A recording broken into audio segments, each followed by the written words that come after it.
Pastor Hernandes, vamos trabalhar. Bora!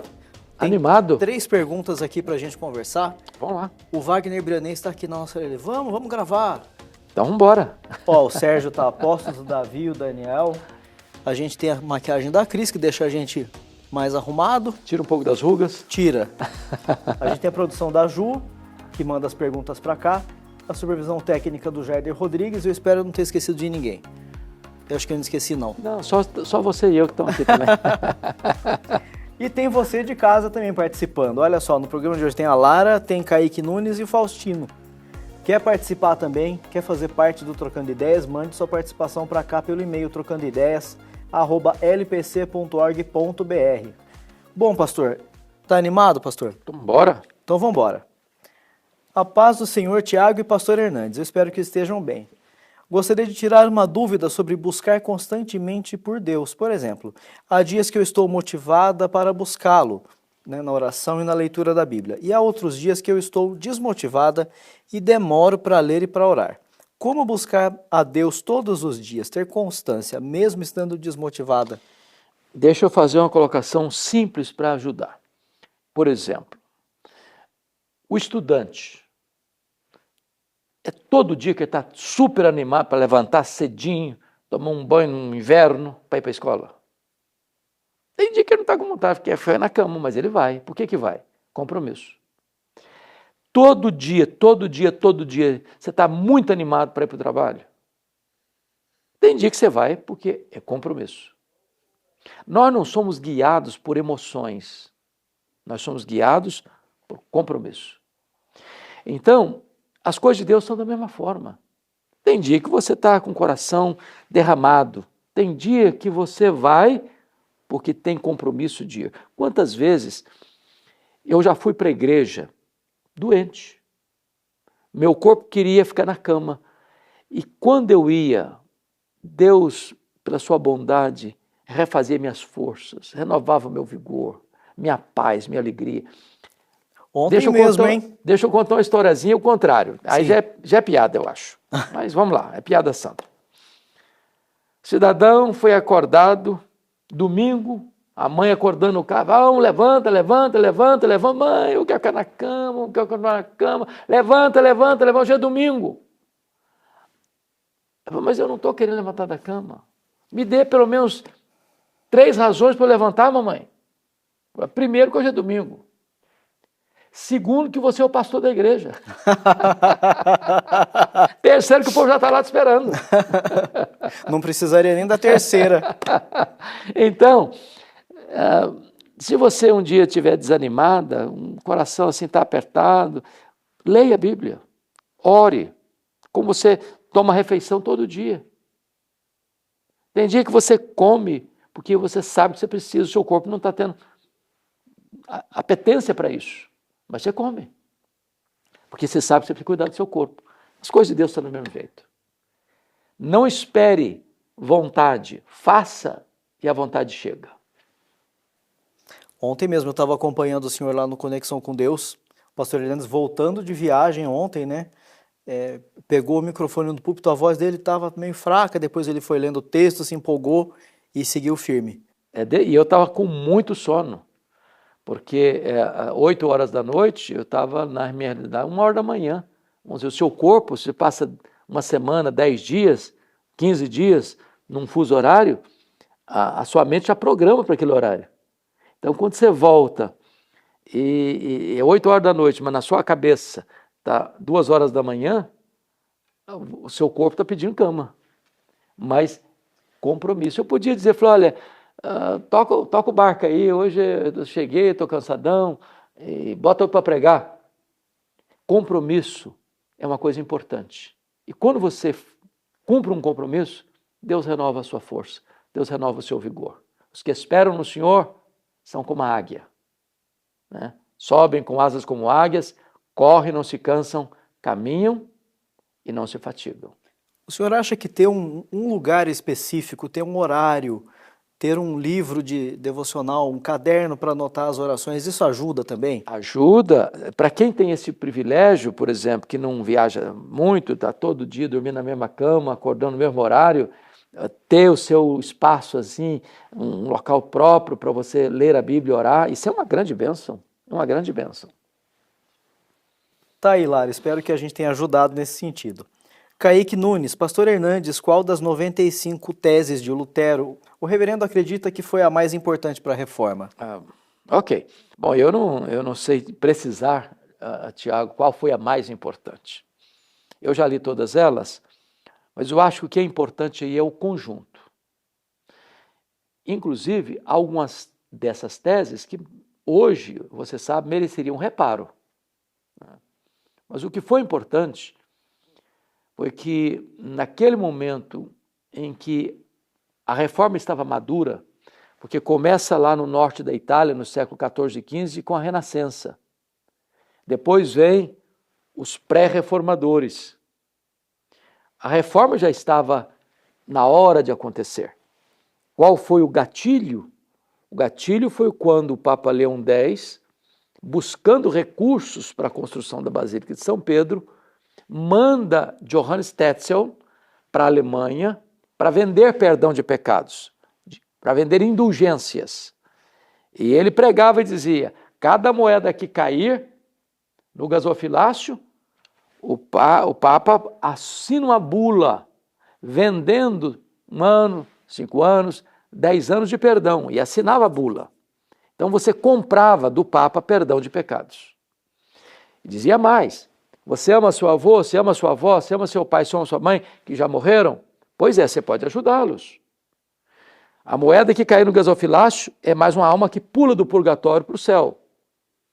Então, essa pregação equivocada, chamada indulgências, a venda de indulgências, ao chegar na Alemanha, com Johannes Tetzel, Lutero, que já sabia, Romanos 1,17, o justo viverá pela fé, não suportando mais isso, vai fixar nas portas da igreja de Wittenberg, na Alemanha, no dia 31 de outubro de 1517, as 95 teses contra as indulgências.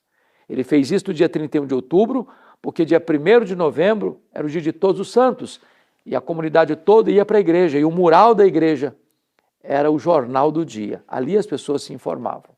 E então ali foi deflagrado a reforma do século XVI, mas que só vai de fato ter um corte radical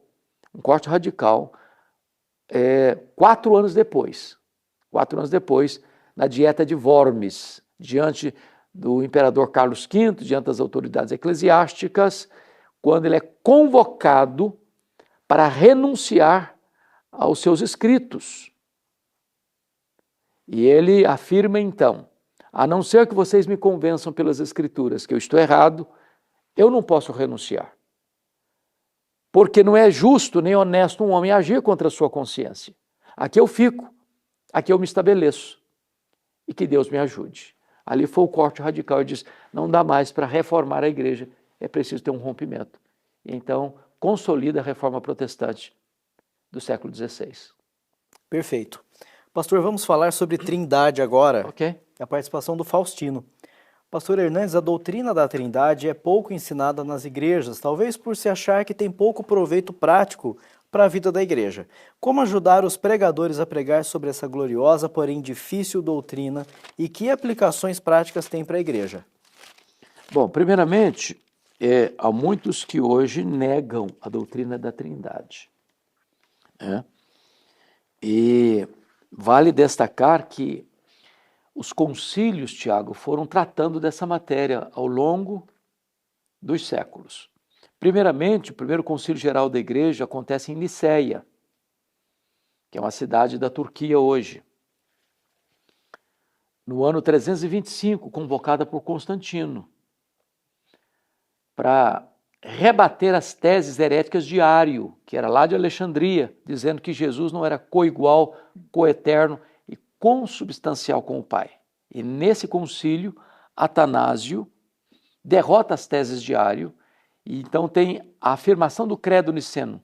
Jesus é Deus de Deus, luz de luz, coigual, coeterno e consubstancial com o Pai. Então, defendendo a divindade de Cristo Jesus. A doutrina da Trindade, essa palavra não aparece na Bíblia, Trindade, mas o conceito sim. Começando lá em Gênesis, façamos o homem, Gênesis 1, 26, façamos o homem à nossa imagem e semelhança. Ali é mais do que um plural majestático, ali já era a semente desta gloriosa doutrina da Trindade. Quando Jesus vai dar a grande comissão, está escrito em Mateus 28, 19, ide, portanto, fazei discípulos de todas as nações, batizando-os em nome do Pai e do Filho e do Espírito Santo. Ou seja, Jesus coloca o Pai, o Filho e o Espírito Santo como pessoas distintas. É uma só pessoa, é um só Deus, mas em três pessoas distintas. Quando você vai lá para 1 Coríntios, no capítulo 12, há também este fato muito interessante, né?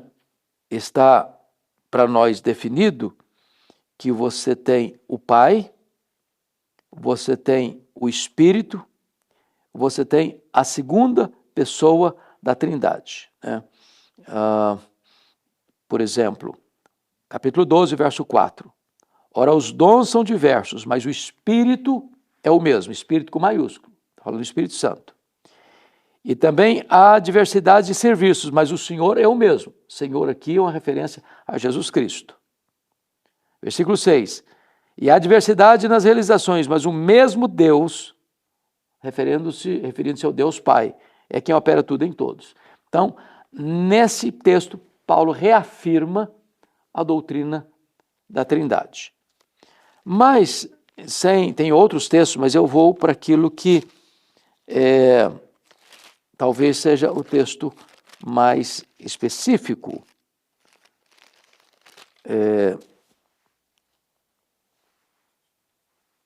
Que está em 1 de João, capítulo 5. Olha o versículo de número 7. Pois há três que dão testemunho no céu. 5, 7. Pois há três que dão testemunho no céu: o Pai, a Palavra, que é o Verbo, e o Espírito Santo. E esses três são um. Então está claro aqui a doutrina da Trindade. O Pai, o Filho, que é a Palavra, o Verbo, e o Espírito Santo. E esses três são um. Então, aqueles que negam, os unicistas que negam a doutrina da Trindade, estão na contramão das Escrituras. Nós não somos politeístas, nós somos monoteístas. É um só Deus, mas em três pessoas distintas. De tal maneira que o Pai não é o Filho não é o Pai, o Espírito Santo não é o Filho nem o Pai, é o Pai, é o Filho, é o Espírito Santo. Três pessoas, um só Deus. O grande mistério da Trindade. Então, nós devemos orar ao Pai em nome de Jesus, no poder do Espírito Santo. Deus é perfeito em si mesmo. Antes que o mundo fosse criado, Deus já existia na comunhão plena intratrinitariana. Ele não precisou criar porque sentia necessidade de relacionamento. Ele já tinha pleno relacionamento antes da criação. Plenamente completo e perfeito em si mesmo antes da criação. Ele não deriva a glória da criação para ser Deus, já o era antes de ter criado.